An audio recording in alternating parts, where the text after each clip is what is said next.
कर्म कारक द्वितीय विभक्ति। तो कर्म कारक द्वितीय विभक्ति के 6 नियम हैं। सबसे पहला नियम है कर्तुरी कर्तुरी इप्सित तमम, अर्थात कर्ता के लिए जो सबसे अधिक इच्छित वस्तु है उसके लिए वह क्रिया करता है। तो जिस वस्तु को प्राप्त करने के लिए वह क्रिया करता है उस वस्तु को हम कर्म कहते हैं और उसमें द्वितीय विभक्ति हो जाती है, कर्म संज्ञा हो जाती है। इसके 2 उदाहरण हैं। पहला है भक्त है हरिम भजती, अर्थात भक्त हरि को प्राप्त करना चाहता है तो हरि को भजता है। दूसरा है पैसा ओदनम भुंगते, तो इसमें भी वही होता है। दूसरा नियम है एकथितम च, अर्थात इसमें 4 कारकों का बोध होता है। करण कारक, संप्रदान कारक, अपादान कारक और अधिकरण कारक। चारों कारकों का बोध होता है, लेकिन इसमें जब द्विकर्मक धातु आ जाती है चारों कारकों में तो ऐसी स्थिति में द्वितीय विभक्ति आती है कर्म में। जब 16 द्विकर्मक धातुएं आ जाती है तो चारों कारक अपनी पहचान खो देते हैं और द्वितीय यानी कर्म कारक आ जाता है, द्वितीय विभक्ति आ जाती है।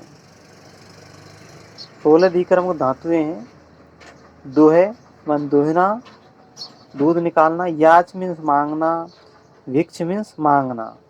याच और भिक्ष दोनों मांगने के होते हैं। पच मीन्स पकाना, भोजन पकाना। दंड मन दंड देना। रोध मानी रोकना। प्रच्छ मानी पूछना। ची मानी चुनना। ब्रू और भास दोनों का अर्थ होता बोलना। सास मीन्स शासन करना। जी मानी जीतना। मथ मीन्स मथना, यानी कि दूध को मथना, दही को मथना। मुस और चुर दोनों का अर्थ होता चुराना। नी मानी ले जाना और हेरे मांस हरण करना और क्रस मानी खींचना और बह मीन्स ले जाना। तो ये 16 द्विकर्मक धातुएं ही। अब इन 16 द्विकर्मक धातुओं के उदाहरण देख लेते हैं। उदाहरण है माता धेनुम दुग्धम दोग्धी। तो यहाँ दोह आया है, दोग्धी मन दुह है। तो ऐसी स्थिति में 2 कर्म आएंगे, यानी द्विकर्मक क्रियाओं का मतलब होता है कि 2 कर्मों का आना। तो 2 कर्म हो गए, दूध भी निकालना और गाय का भी। तो यहाँ 2 कर्म आ जाएंगे और दोनों कर्म क्या है, तो इसलिए यहाँ पर द्वितीय विभक्ति आएगी दोनों कर्मों में। अगला है सेवक है निरपम क्षमा याचती भिक्षति वाह। तो यहाँ याचना भी है, मांगना भी है और भीख मांगना भी है, दोनों है। तो ऐसी स्थिति में जो राजा है ये अपादान का बोध कराता, लेकिन इसमें भी हम द्वितीय विभक्ति का आएगा, द्वितीय विभक्ति आएगा। फिर अगला है माता तंडुलान ओदनम पचती। तो यहाँ पच यानी कि पच में होता पकाना, भोजन पकाना। तो द्विकर्मक धातु है, इसलिए ऐसी स्थिति में जो अपादान का बोध कराता है, जैसे अपादान संप्रदान करण कारक जो है 4 कारक बताए थे, उन कारकों का लोप हो जाता। कर्म में तो द्वितीय विभक्ति आएगी, लेकिन जो कर्म के अलावा जो एक और शब्द आता है उसमें भी द्वितीय विभक्ति आएगी। फिर अगला है नृपय दुर्जनम सतम दंडयति। तो यहाँ पे दंड आया है, तो दंड की द्वितीय विभक्ति होने की वजह से सतम में तो द्वितीय विभक्ति आएगी, लेकिन जो दुर्जन है उसमें भी द्वितीय विभक्ति आएगी। अगला एग्जाम्पल है कृष्ण ब्रजम गाम रुणधि, यानी रुद्ध मन रोकना। तो रोकने की स्थिति में 2 कर्म आएंगे, दोनों कर्मों में द्वितीय विभक्ति आएगी। इसी तरह से शिष्यम गुरुम धर्मम पृच्छति, पृच्छ माने पूछना द्विकर्मक। मालाकार है लताम पुष्पाणि चिनोती। चुनौती मीन्स चुनना, तो लताम हो जाएगा। शिक्षके धर्मम, शिक्षके छात्रम धर्मम ब्रूते भाषते वा। तो बोलना ब्रू और भाष दो आगे हैं, तो दीकरण तो छात्रम हो जाएगा। जनके है पुत्रम धर्मम शास्ति, तो शासन करना है तो पुत्रम आएगा। मोहने रामम सतम जयति, तो जयति मानो जीतता है तो रामम आएगा। हरि सागरम सुधाम मथनाति, यानी कि मथना आ गया तो सागर में सागरम हो जाएगा। राम है देवदत्तम सतम मुष्णाति वा, तो मुष्णाति मतलब चोरी करना, तो मुष्णन चुराना, तो देवदत्त में देवदत्तम हो जाएगा। कृषके ग्रामम अजाम नयति, तो नयति मीन्स होता है कि ले जाना, तो ग्राम मम हो जाएगा।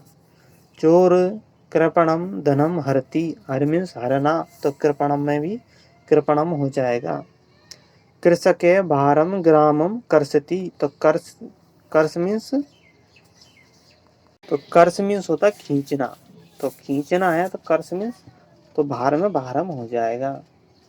ग्रामम भारम बहती, तो बहती मीन्स ले जाना होता है, तो ग्रामम में ग्रामम आ जाएगा।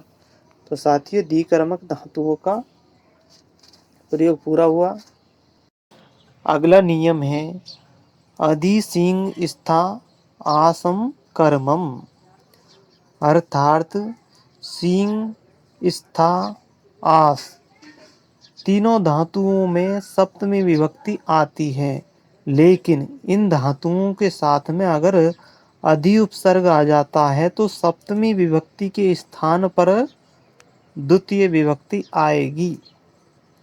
अब इसके हम उदाहरण देखते हैं। हरि बैकुंठम अधिसेते, अधि उपसर्ग आ गया। अगला वयम धर्मशालाम अधितिष्ठामः, अधि आ गया तिष्ठमन ठहरना। सह धर्मशालाम अध्यास्ते, तो अधि आस धातु में आ गया। छात्रा कक्षा अध्यास्ते, तो साथियों ये हमारा अधि सिंह स्था पूरा हुआ। अगले नियम की ओर चलते हैं।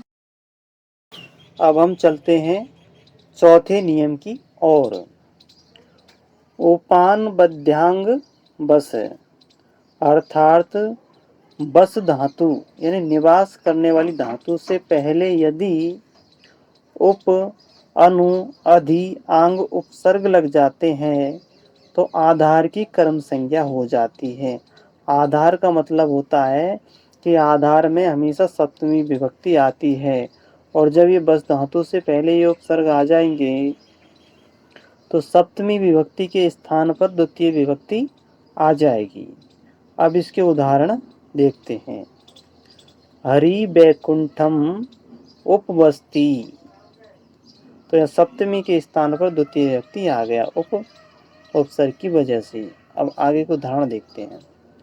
हरि बैकुंठम अनुवस्ती, यानी अनु आ गया तो द्वितीय विभक्ति।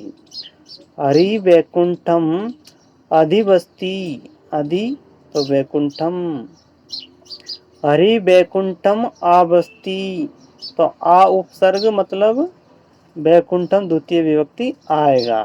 अब हम अगले नियम की ओर चलते हैं। अभितः परितः समया निक्सा आ और प्रति, ये शब्द है। ये शब्द वाक्य में आ जाते हैं तो इन शब्दों से पहले जो भी शब्द होगा उसमें द्वितीय विभक्ति आएगी, अर्थात कर्म आ जाएगा। इसके उदाहरण देखते हैं। प्रियागम अभितः नद्दो स्तः, अभितः से पहले प्रयाग है तो प्रयाग में प्रयागम हो जाएगा। अगला ग्रामम परितः क्षेत्राणि सन्ति, तो परितः से पहले आएगा ग्रामम। समया, समया से पहले ग्रामम आएगा तो ग्रामम समया पाठशाला अस्ति। ग्रामम निक्सा उपवनम अस्ति, क्या निक्सा से पहले ग्रामम आएगा यानी द्वितीय विभक्ति आएगा। हा सठम, तो हा से पहले सठम है तो सठम को बाद में दे दिया, लेकिन ये पहले आता तो सठम हा, तो इसमें सठ में दुष्टों के प्रति अफसोस है। अगला है कृष्णम नए प्रतिभाति, यानी प्रति से पहले कृष्णम आ रहा है, नए को हम नहीं मानते हैं, तो प्रति से पहले कृष्ण आएगा तो कृष्णम में द्वितीय विभक्ति आएगी। अगला नियम है काला अवधानो अत्यंत संयोग, अर्थात जब हमें लगातार का बोध कराना है, किसी चीज़ को हमें जब लगातार बताना है तो लगातार बताएंगे तभी जब उसमें द्वितीय विभक्ति का प्रयोग करते हैं तो हम उसको लगातार का बोध करा देते हैं, समय हो या मार्ग हो। जैसे महीने भर, तो महीने भर बताना है तो उसमें द्वितीय विभक्ति लगानी है। जैसे सप्ताह तक, तो सप्ताह भर चलता रहा यानी पूरे सप्ताह में चलता रहा तो उसमें द्वितीय विभक्ति लगाएंगे। तो इस तरह से हमें समय और मार्ग जो लगातार का बोध कराना है तो उसमें हम द्वितीय विभक्ति लगाएंगे। अब इसके उदाहरण देखते हैं। जैसे कालवाचक, तो मासम अधीते, अगर हमें किसी को कहना है कि वे मास भर तक पढ़ता रहा तो हम उसमें मासम करेंगे। मासम गुणधाना, तो इससे पता चलता है कि वे महीनों भर तक, अगर द्वितीय विभक्ति आ जाती है तो जो महीने भर तक गुड़ खाता रहा। मासम कल्याणी, यानी कि महीने भर तक कल्याणकारी है। फिर मार्गवाचक में देखते हैं क्रोसम कुटिला नदी, तो इससे पता चल जाता है कि कोस भर तक नदी टेढ़ी है। क्रोसम अधीति, तो क्रोसम अधीति से पता चलता है कि वह कोस भर तक अध्ययन करता रहा। अधीति का मतलब होता है अध्ययन करना। क्रोसम गिरी, यानी वह कोस भर तक निरंतर पर्वत है। तो इस तरह की जो वाक्य है जिसको हमें बताना है लगातार का, तो लगातार का बोध कराने के लिए जिसको हमें लगातार बताना है उसमें हमें द्वितीय विभक्ति का प्रयोग करना है। तो साथियों इसी के साथ में ये कर्म कारक पूरा हुआ। अब इसके बाद में हम कर्ण कारक पर आएंगे। तब तक के लिए वीडियो को लाइक कर देना और चैनल को सब्सक्राइब कर देना। Thank you.